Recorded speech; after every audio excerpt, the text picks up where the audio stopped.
మహిళల్లో ఋతుక్రమ సమయంలో వచ్చే తీవ్రమైన నొప్పిని నిర్లక్ష్యం చేయవద్దని వైద్య నిపుణులు సూచిస్తున్నారు.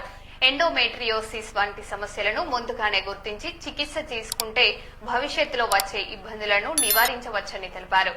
గైనకాలజీ విభాగంలో అత్యాధునిక రోబోటిక్ శస్త్రచికిత్సలు అందుబాటులో ఉన్నాయని, అపోహాలను వీడి వెంటనే వైద్యులను సంప్రదించాలని వైద్యులు సూచించారు. నేను డాక్టర్ శారదా మామిళ్ళ, యశోద హాస్పిటల్ సోమాజిగూడలో గైనకాలజిస్ట్. అయితే నేను ఎంబీబీఎస్ చదివింది కర్నూలు మెడికల్ కాలేజ్. అండ్ మా నాన్నగారు ఊరు నందికొట్కూరు. ఇక్కడి నుంచే స్టార్ట్ చేసి జర్నీ ఇప్పుడు హైదరాబాద్ యశోద హాస్పిటల్లో వర్క్ చేస్తున్నాను.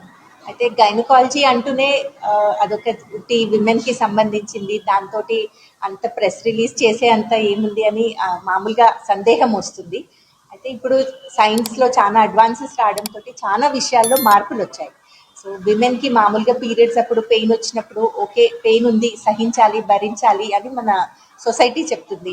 లేకపోతే పెళ్ళి అయితే పిల్లలు పుడితే ఆ పెయిన్ తగ్గిపోతుంది, ఇలానే మన అందరూ మాట్లాడతారు. మన పిల్లలకి కూడా మనం అదే నేర్పిస్తాం, పెయిన్ వస్తే నొప్పి టాబ్లెట్స్ వేసుకోకూడదు అట్లాగా. అయితే ఇప్పుడు దాన్ని ఎండోమెట్రియోసిస్ అని ఒక కండిషన్గా గుర్తించి దానికి కొత్త ట్రీట్మెంట్స్ చాలా వచ్చాయన్నమాట. అంటే అలా భరిస్తూ పెయిన్ భరిస్తూ వాళ్ళకి దాంతో చాలా ప్రాబ్లమ్స్ అవుతాయి. సో కొంచెం పెద్దగా అయిన తర్వాత ప్రెగ్నెన్సీ రావడానికి ప్రాబ్లమ్స్ వస్తాయి, ఇన్ఫర్టిలిటీ ఇష్యూస్. అండ్ ఆ నొప్పి ఎంత తీవ్రంగా ఉంటుందంటే వాళ్ళ రోజువారీ పనులు చేసుకోవడానికి కూడా ఇబ్బంది అవుతుంది. వాళ్ళ ఆఫీస్కి వెళ్ళలేరు, కొన్ని స్కూల్ నుంచి కూడా స్టార్ట్ అవుతుంది వెళ్ళడానికి కష్టం అవ్వడం ఇట్లాగా. సో దాన్ని అంత నెగ్లెక్ట్ చేయకుండా దానికి తొందరగా డయాగ్నోసిస్ చేసుకొని దాన్ని ట్రీట్మెంట్స్ చేసుకుంటే మంచిది. సో మనం సోమాజిగూడ హైదరాబాద్ యశోద హాస్పిటల్లో దీనికోసం సెపరేట్గా ఒక క్లినిక్ స్టార్ట్ చేశాము. అంటే ఈ క్లినిక్ స్పెషాలిటీ ఏంటంటే ఉట్టి గైనకాలజీ వాళ్ళు మాత్రమే ఈ కండిషన్ని ట్రీట్ చేయరన్నమాట. సో ఈ నొప్పి ఉన్నప్పుడు దానికి సంబంధించి పక్కన అంటే గర్భసంచి పక్కన ముందు పక్క యూరిన్ బ్లాడర్ ఉంటుంది, వెనక పక్క మోషన్ ప్యాసేజ్ ఉంటుంది. సో ఈ ఎప్పుడు సిమ్టమ్స్ అనేవి కలిపి ఉంటాయి అన్నమాట. ఐదర్ ఆ పీరియడ్స్ అప్పుడు యూరిన్ ఎక్కువ పెయిన్ రావడం, మోషన్ వెళ్ళడం ఇబ్బంది కావడం ఇట్లాంటివి. సో అందరూ కలిపి వాళ్ళని ట్రీట్ చేస్తాం. అండ్ మొన్ననే మనకి ఒక పేషెంట్ వచ్చారు, చిన్న అమ్మాయి 22 years, కర్నూలు నుంచి వచ్చారు. ఇంకా పెళ్ళి అవ్వలేదు, కానీ తనకి సివియర్ పెయిన్, ఆ నొప్పితోటి అలా భరిస్తూ ఒక 2 years నుంచి ఇప్పటికి ఆల్రెడీ జాబ్ చేస్తున్నారు. కానీ అంత నొప్పి ఎక్కువైపోయి ప్రతిసారి పీరియడ్స్ అప్పుడు నొప్పి ఎక్కువైపోయి ఎవరిని కలిసినా పర్వాలేదు, టాబ్లెట్స్ వేసుకోండి తగ్గిపోతుంది ఇలానే చెప్తున్నారు. ఎంఆర్ఐ చేసిన తర్వాత యూట్రస్లో ఆ ఎడినోమయోసిస్ అండ్ ఎండోమెట్రియోసిస్ అని డయాగ్నోస్ చేసి రోబోటిక్ సర్జరీ చేశాము.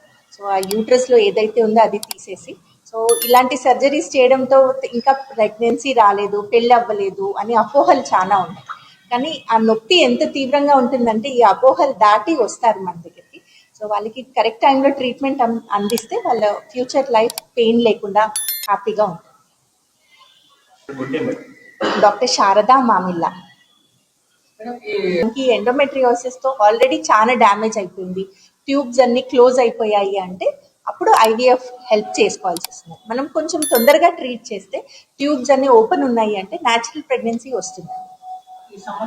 చాలా అరుదుగా చూసేవాళ్ళం, కానీ ఇప్పుడు మనం చాలా ఎక్కువ చూస్తున్నాం. ఎందుకంటే మనం తినే ఆహారం మారిపోయింది, ఇంకా ప్లాస్టిక్ యూసేజ్ చాలా ఎక్కువ అయిపోయింది. సో ఆ ప్లాస్టిక్లో ఉన్న మైక్రో ప్లాస్టిక్స్తో మన పొట్టలో ఉన్న సెల్స్ అన్నీ మారిపోయి ఎండోమెట్రియోసిస్ చాలా ఎక్కువ అయిపోయింది.